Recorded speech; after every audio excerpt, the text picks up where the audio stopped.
সেইভাবে তো হবে না ভাই, উঠতে থাকেন আপনারা। এটা তো আপনি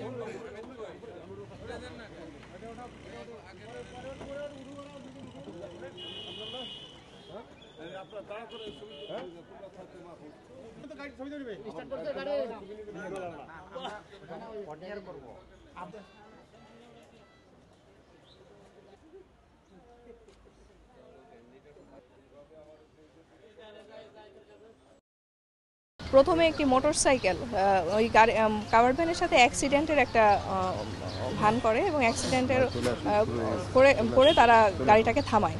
বাই দিস টাইম একটি মাইক্রোবাস ওখানে চলে আসে। মাইক্রোবাসের যে লোকজন ছিল তারা মূলত পুলিশের কাছে তাদেরকে নিয়ে যাবে বলে অস্ত্রশস্ত্রের ভয় দেখায় তাদেরকে গাড়িতে উঠায় ফেলে। অপর একটা পার্টি এসে ওই এসিআইয়ের যে কাভার্ড ভ্যানটি ছিল সেটি তারা নিয়ে তার মালামালগুলো লুণ্ঠন করে নিয়ে চলে যায়।